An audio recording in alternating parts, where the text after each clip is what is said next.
नमस्कार दोस्तों। कहानियों की श्रृंखला में आज सुनेंगे चित्रा मुदगल जी की कहानी मुआवजा। लेकिन उससे पहले मेरा आपसे विनम्र अनुरोध है कि अगर आपको मेरी कहानियाँ अच्छी लगती हैं तो मेरे चैनल को सब्सक्राइब ज़रूर करें, लाइक करें और अपने दोस्तों और जानकारों में शेयर भी करें। बेल आइकन दबाना बिल्कुल भी ना भूलें। आज सुनिए हृदय स्पर्शी कहानी मुआवजा। हल्के से खटके से अचानक उनकी नींद उचटी। हाथ बगल के बिस्तर को टटोलने लगा। बिस्तर खाली था। हड़बड़ाए से वे पलंग से उतरे, कमरे में रोशनी की और आशंकित हृदय से दरवाजे की ओर लपके। दरअसल खटका उन्हें मुख्य दरवाजे का लैच खोलने का सा महसूस हुआ था। यह दरवाजा खोले क्यों खड़ी हुई हो? आगे बढ़कर उन्होंने विचित्र नजरों से सहन को अपलक ताकती खड़ी मधु की बांह सख्ती से धर ली। बांह पर स्पर्श के गहरे दबाव से मधु जैसे गहरी नींद से चौंकी। घंटी नहीं बजी थी। घंटी? कैसी घंटी? क्यों? भोर होने को है। शैलू के आने का समय नहीं हो रहा है। प्रतिक्रिया में उनका चेहरा चरम पीड़ा से नम हो आया। बड़ी कोमलता से उन्होंने मधु को बांह से घेर अपनी ओर मोड़ा, फिर सहन में जबरन दाखिल हो गए। बाहर के बल्ब की रोशनी के वृत्त के सहारे उसकी आंखों में बैठे हुए विश्वास को खरोंचा। चलो चलकर सो रहो। वहम हुआ है तुम्हें। अब शैलू नहीं आ सकती। हम सब से बहुत दूर चली गई है वह, अनंत उड़ान पर। एक बांह से दरवाजा उड़का वह उसे बाहों में कोरियाए हुए से बिस्तर पर ले आए। जैसे जीती जागती मधु को नहीं, उसकी निष्प्राण काया को उठाकर लाए हों। लिटाकर उसका माथा सहलाने लगे। सो जाओ, सोने की कोशिश करो। गला अनायास रुंधता हुआ महसूस हुआ। ढाढ़स बंधाना कितना कष्ट साथ है। अपने को जकड़े रहना और अगले को समेटना। उंगलियां माथे और कनपटियों को सहलाती हुई मधु की पलकें ढांपने नीचे सरकी तो लगा कि अचानक वे किसी गहरे पोखर में फिसल गई हैं। यह सैलू के लौटने का समय है। अधिकांश अंतर्राष्ट्रीय उड़ानें आधी रात या सुबह के लगभग ही आती हैं। ठीक 5 बजे के आसपास दरवाजे की घंटी बज उठती। आते ही वह शोर मचाने लगती।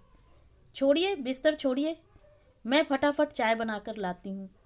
अब लेटने की क्या ज़रूरत है? थोड़ा टहलने निकलिए। सुबह सुबह टहलना सेहत के लिए ज़रूरी है।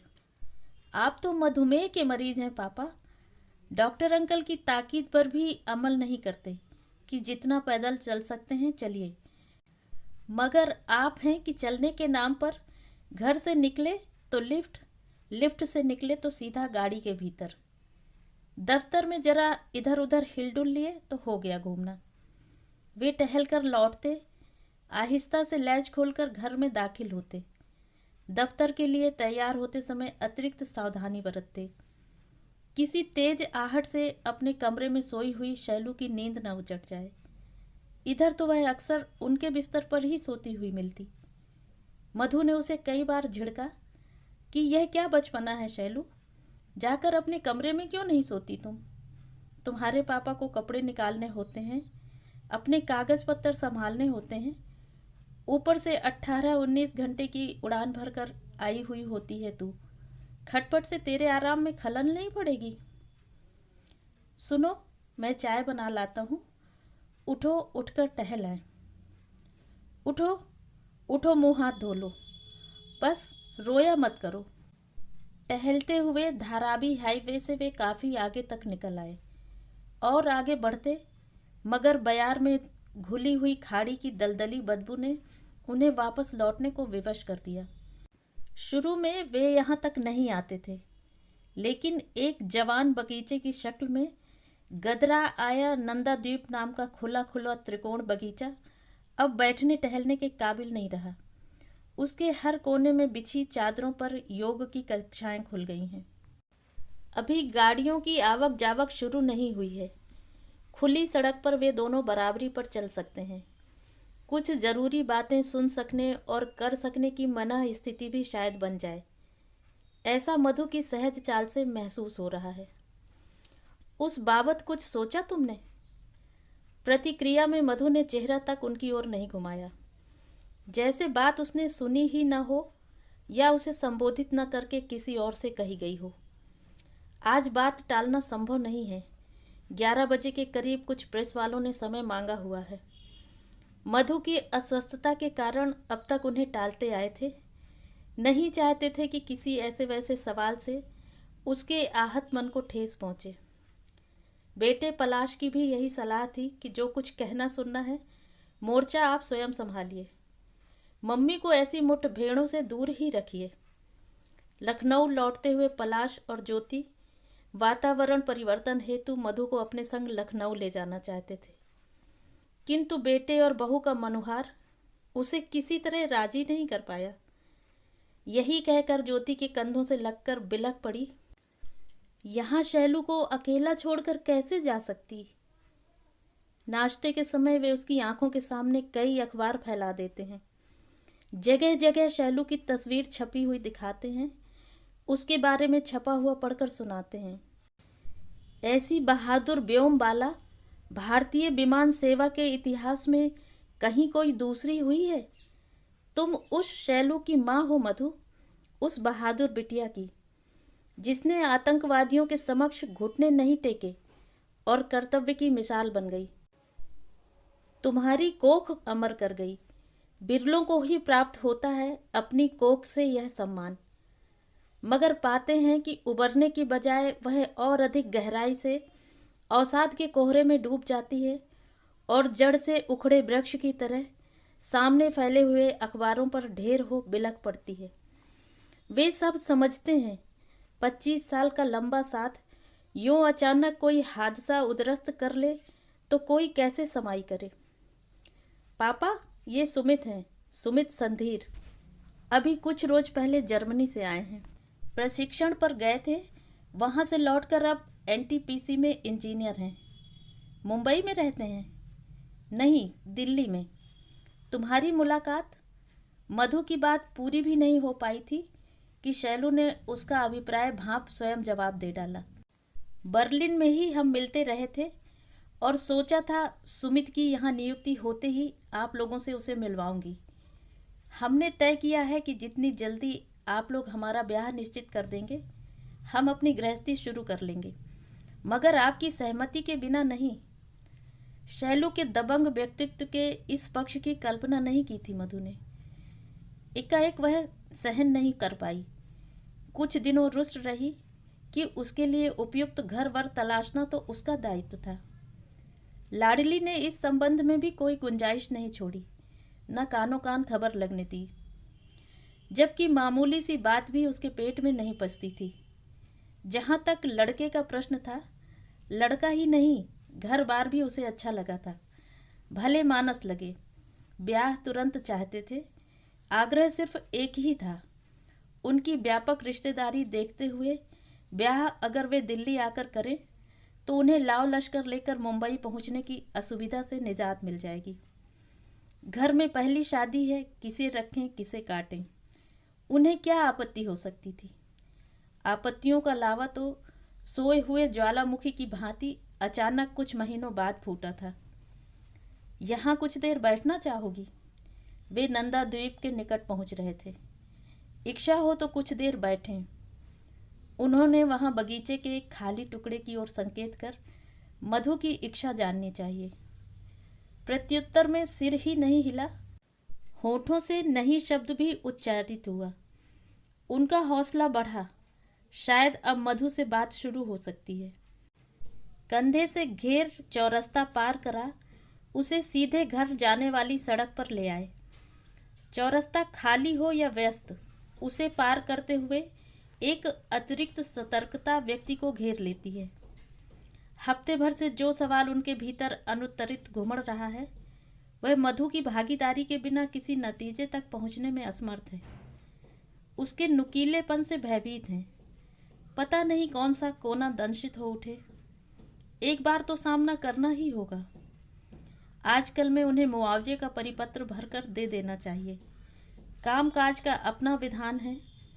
शैलू के कार्यालय से इस विषय में निरंतर फोन आ रहे हैं। मुआवजे की राशि के विषय में तुमने कुछ सोचा? बहादुरी व्यवसाय तो नहीं, यह हम सोच सकते हैं। इनकार कर दीजिए, बेटी की मौत की कीमत वसूलेंगे हम। क्या होगा इतने पैसों का? भावुक न बनो, सरकारी नियम है यह। विमान अपहरणकर्ताओं द्वारा मृत्यु प्राप्त उन सभी यात्रियों और कर्मचारियों की क्षतिपूर्ति के रूप में दी जा रही है यह राशि। यही मानकर ले लो कि यह बिटिया की बहादुरी का पुरस्कार है। मानना बहुत मुश्किल है। पुरस्कार मात्र तमगा होता तो गर्व से आंचल फैलाकर लेने खड़ी हो जाती, लेकिन उन्हें लगा इस समय और अधिक दबाव डालना उचित नहीं। प्रकृतिस्थ होकर स्वयं सोचेगी मधु। यह बात कानों में डाल ही दी है, मूड अनुकूल पाकर फिर छेड़ देंगे। इंडियन एयरलाइंस के मुख्यालय अखबार वालों से मिलने के बाद ही जाएं शायद। पलाश और ज्योति का सुझाव है कि मुआवजे की रकम लेकर किसी मंदिर को दान कर दी जाए। असमय मृत्यु योग हुआ है शैलू का। आत्मा की शांति जरूरी है, वरना वह प्रेतात्मा होकर भटकती रहेगी। अजीब बात है, नेक काम करते हुए कोई मृत्यु का वर्ण करे तो क्या उसकी आत्मा प्रेतात्मा हो उठती है? शैलू के आत्मोत्सर्ग ने न जाने कितने प्राणों की रक्षा की। उन्हें आपातकालीन द्वार से बाहर निकालकर जीवन दान दिया। उसकी आत्मा प्रेतात्मा हो सकती है? नहीं, उनकी ब्रह्म कमल सी पवित्र शैलू प्रेतात्मा नहीं बन सकती। खाड़ी के उस पार पौ फट रही है। सिंदूरी आंच में घुली उजास सड़क के दोनों ओर खड़े गदराए गुलमोहरों की कतारों पर दबे पांव फूलों की शक्ल में उतर रही है। पापा, यह गली कहीं नहीं मिलती, चाहे वियना पहुंच जाऊं या रोम या पेरिस। दाढ़ी का साबुन तौलिए से रगड़ते हुए वे रिसीवर उठाने बढ़े। आज मन की उद्विग्नता संयमित है। अखबारों ने प्रमुखता से प्रथम पृष्ठ पर मधु के कंधे पर झूलती शैलू के शैशव की काफी बड़ी तस्वीर प्रकाशित की है। आंखों से टुकुर टुकुर झरता आत्मविश्वास उस चिलबिल्ली के नन्हे मुख को अनोखी आभा से पूर रहा है। मधु ने स्मृति की पगडंडियों पर भाव विह्वल विचरते हुए उस नन्ही बच्ची के ऐसे ऐसे दुस्साहसी किस्से बयान किए हैं कि पढ़कर वे स्वयं अचंभित हैं। बच्चा सामने होता है तो उसकी विशिष्टताएं निरी बाल सुलभ चेष्टाएं ही प्रतीत होती हैं। उनके पीछे किसी गढ़न पाते व्यक्तित्व की ठोस चुनाई कहाँ नजर आती है? यह अखबारों में अनाप शनाप वक्तव्य क्यों दे रहे हैं आप लोग? माफ कीजिएगा डैडी, धैर्य चुक गया है मेरा। हतप्रभ हो उठे सुनकर कि भला इस भाषा में उनसे बोलने की असभ्यता कौन कर सकता है। लेकिन भांपते देर नहीं लगी। बरसों बाद फोन पर सुमित का आवेशपूर्ण स्वर सुन रहे हैं। हालांकि शैलू की मौत की खबर सुन सुमित सपरिवार संवेदना प्रकट करने आया था, मगर ऐसे हृदय विदारक अवसर के बावजूद वे और मधु उनकी अप्रत्याशित उपस्थिति से चौंके थे। समधिन के घड़ियाली रुदन ने उन्हें दुविधा में डाल दिया था। इस पैंतरे को वे महज सामाजिक व्यवहार के रूप में लें या शैलू की आकस्मिक मृत्यु से आहत हृदय की नम अभिव्यक्ति माने। फिर यही सोचकर कि इस विषय को परस्पर अधिक कुरेदना उचित नहीं समझा कि जो भी हो, आखिर संबंध तो थे ही। भले एक के बाद एक घटे अप्रिय प्रसंगों ने आत्मीयता की आखिरी गुंजाइश भी सोख ली थी। वे विचलित नहीं हुए। मैं तुम्हारा आशय नहीं समझा। मुआवजे की रकम वनिता आश्रम को दान करने का अधिकार आप लोगों को कैसे मिल गया? मैं शैलू का पति हूँ। उसकी किसी भी प्रकार की संपत्ति पर मेरा अधिकार पहले बनता है, चाहे तिजोरी में रखूं या कूड़े में झोंक दूं। यह धौंस है? धौंस नहीं, सच्चाई है। सच्चाई? कैसी सच्चाई? जब तुम लोग अलग हो चुके हो और पिछले 6 वर्षों से पति पत्नी के नाम पर कोई रिश्ता तुम्हारे मध्य शेष नहीं बचा, तब उसकी किसी भी चीज पर तुम्हारा हक कैसे बनता है? दुख और क्षोभ से वे तिक्त हो आए। एक ठंडी थर्राहट उन्हें अपने पूरे शरीर में उतरती हुई महसूस हुई। अलग रह रहे थे डैडी, अलग तो नहीं हो गए थे। अलग रहना और अलग हो जाना दो अलग बातें हैं। हमारे बीच पेपर्स हस्ताक्षरित नहीं हुए। पेपर्स हस्ताक्षरित नहीं हुए तो किसी भी प्रकार की संभावना से इनकार कैसे किया जा सकता है? तय क्या हुआ था? यही ना कि मामला न्यायालय की बजाय आपसी समझौते द्वारा निपटा लिया जाए। हमारी पूरी कोशिश के बावजूद तुम लोग अपने अलग होने के निर्णय पर दृढ़ थे। फिर कागजों का क्या महत्व है? कागजों का महत्व है। बहरहाल मैंने यही बताने के लिए फ़ोन किया है। मुआवजे के कागजात मैंने प्रमाण पत्रों सहित एयर इंडिया के मुख्यालय में दाखिल कर दिए हैं। आप दोनों अनर्गल वक्तव्यों से मेरे निजी मामले को व्यर्थ में ना उलझाएं। यह मेरी व्यक्तिगत, पारिवारिक, सामाजिक प्रतिष्ठा का प्रश्न है। लोग यही जानते हैं कि हम नौकरियों की वजह से अलग अलग रह रहे थे। अब और सहन नहीं हुआ। क्रोध और उत्तेजना से आपा खो बैठे। प्लीज स्टॉप दिस ब्लडी ढोंग, स्टॉप इट।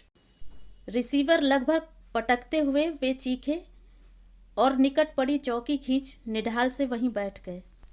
विचित्र सी अनुभूति हो रही है, जैसे कि फंदा डालकर बड़ी निर्ममता से कोई उनकी गर्दन कस रहा है। पूरी शक्ति लगाकर भी वे उस फंदे से स्वयं को मुक्त नहीं कर पा रहे हैं। नहान घर में तेज धार में खुला हुआ नल अचानक बंद हुआ। शायद नहाती हुई मधु ने उनकी चीख सुन ली है और आशंकित हृदय से टोहने की कोशिश कर रही है कि आखिर यह चीख कैसी। दूसरे ही पल नल पूर्ववत खोल दिया गया। लगा होगा पानी के शोर के बीच उसे शायद भ्रम हुआ। गनीमत है इस समय मधु सामने नहीं है, वरना उसकी करुण दृष्टि में लपलपाते हुए प्रश्नों को झेलना दूभर हो उठता। वह उन कोपलों की टीशों की मूक गवाह है जो पनपने से पूर्व अपनी ही डाल पर पनाह पाए कटफोड़वे द्वारा खूंट ली गई। जिस हालत में शैलू घर आई थी, जबान झूठ हो सकती है, देह पर छलछलाए हुए वे दाग नहीं जो सिगरेट चुभो चुभो कर उसके आत्मसम्मान को छलनी करने की चुगली खा रहे थे। 6 सालों के दीर्घ अंतराल के बीच कोई एक दिन भी उन्हें याद नहीं जब सुमित से बात करके शैलू के माथे पर पुता हुआ तनाव शतांश ढीला हुआ हो और वह उस रात झपकी भर सोई हो। किस कदर ढीठ हो आया था उस दिन। आप लोग बीच में न पड़ते तो बात इस हद तक हरगिज न बढ़ती। शैलू की बदतमीजियों को पोसा है आप लोगों ने। टूटन का कारण बने हमारे दरमियान। राजी हो गई थी वह। अगर मेरे परिवार वालों को उसकी मॉडलिंग पर आपत्ति है तो वह अपनी देह की नुमाइश करना छोड़ देगी। सोचा था आप लोग उसे ऊंच नीच समझाएंगे, विवेकशील बनाएंगे, उसकी महत्वाकांक्षाओं को सह नहीं देंगे। लेकिन देख रहा हूँ मम्मी, स्त्री स्वतंत्रता और आत्मनिर्भरता की आड़ में आप उसके नंगे नाच को बर्दाश्त कर रहे हैं, हमें भी करने के लिए मजबूर कर रहे हैं। उस रोज तिलमिलाई मधु समधिन की उपस्थिति के बावजूद भावनाओं पर संयम नहीं रख पाई थी। ऐसा क्या कह ढा दिया है शैलू ने? लड़की की माँ होने का मतलब है आप लोगों के समक्ष सदैव घिघियाते रहो, बेसिर पैर की सुनते रहो। आखिर शैलू को लगातार अपमानित क्यों होना पड़ता है? आप लोग नहीं जानते थे कि उसे मॉडलिंग का शौक है? विमान परिचारिका भी है। विमान परिचारिका से प्रेम हो सकता है, शादी की जा सकती है, लेकिन उसके करियर को, शौकों को ज्यों का त्यों स्वीकार नहीं किया जा सकता। क्यों? तब टेलकम उघड़े कंधों पर छिड़कती हुई शैलू सुमित के दिल की धड़कन थी। ब्याह होते ही आंखों की किरकिरी हो गई। आप घर पर एक कठपुतली चाहते थे, व्यक्तित्वपूर्ण बहू नहीं। व्यक्तित्वपूर्ण बहू की समाई के लिए व्यक्तित्व संपन्न पारिवारिक माहौल भी चाहिए। यह न हम महसूस कर सके, न निश्चल। जिन अधिकारों से पति नाम के जीव से उसे जीते जी वंचित रखा, मुआवजे की रकम घोषित होते ही अचानक वह घर की इज्जत हो गई। नहान घर की कुंडी खुलने की ध्वनि सुन वे जैसे मूर्छा से चेते, सतर्क से वाश बेसिन के शीशे के सामने आ खड़े हुए। मधु देखे तो यही महसूस करे कि वे तब से सुबहचर्या में व्यस्त हैं, जबकि दाढ़ी बन चुकी थी। ब्रश भी वह कर चुके थे, फिर भी ब्रश पर पेस्ट ले दोबारा दांत मलने लगे। मधु से क्या कहेंगे। तर्क रखा था। फिर शैलू की आंतरिक इच्छा का वास्ता देकर शैलू ने कहा था, पापा मैं भी मंजरी जी का हाथ बटाना चाहती हूँ। वनिता आश्रम की मात्र सदस्य बनकर नहीं, बल्कि असहाय स्त्रियों के स्वावलंबन हेतु ठोस कार्य करके। बाधक है तो बस यह नौकरी। 10 दिन देश 15 दिन विदेश डेस्क वर्क की कोशिश में हूँ पापा। नियम तो अब ढीले हुए हैं, वरना ब्याह के बाद तो डेस्क वर्क से ही जोड़ दिया जाता है। सच बताऊं, जिस दिन उड़ानों का चक्कर छूटा जुट जाऊंगी इस काम से। कह देंगे मधु से, उनका मन भी वही करने को कहेगा जो उसका मन चाहता है। वह नहीं चाहेगी तो मुआवजे का परिपत्र वह नहीं भरेंगे। वनिता आश्रम को जो मुआवजे की राशि देने के लिए कबूली है उन्होंने, उसे मिथ्या भी नहीं होने देंगे। आखिर उनके पास जो कुछ है उसमें उनकी शैलू का भी तो अधिकार है। भले रकम भविष्य निधि से ही क्यों ना निकालनी पड़े उन्हें। भीगे बालों को हाथों से झटकारती हुई मधु किंचित विस्मित सी उनके पीछे आकर खड़ी हुई थी। देर कर रहे हैं आप। मधु का यह स्वर कुछ अलग लगा, विह्वलता की केचल उतारता।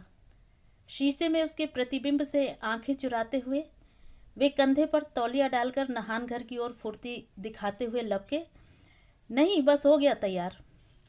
बहलाना क्यों चाहते हैं मधु को? विकल्प किसे सौंप रहे हैं, स्वयं को या मधु को? मधु को देर कर रहे हैं आप में चुनौती का स्वीकार नहीं छिपा हुआ है। उसकी सामर्थ्य और सहिष्णुता को कमतर नहीं आंक रहे हैं वे। माना कि वह बेटी के अकस्मात बिछोह की मर्मांतक पीड़ा से गुजर रही है, मगर है तो वह वही मधु। उनके पीछे ही नहीं, बेटी के प्रति हुई ज्यादतियों के प्रतिवाद में सदैव लौह मेरुसी तनी। यथार्थ सहने और झेलने से शायद वे ही कतरा रहे हैं। भूल रहे हैं कि वे उस शैलू के पिता हैं जिसने न शोषण से समझौता किया, न शोषक से, न अपहरणकर्ताओं से। और एक वे हैं जिन्होंने मरे हुए रिश्तों को तराजू बाट बना लिया है। सवाल मुआवजे की राशि का नहीं है, नियत का है। और वे इतनी आसानी से सुमित का स्वार्थ सिद्ध नहीं होने देंगे। वे मुआवजे की रकम प्राप्ति का परिपत्र अवश्य भरेंगे। तो ये थी कहानी। कहानी आपको कैसी लगी कमेंट करके ज़रूर बताएं।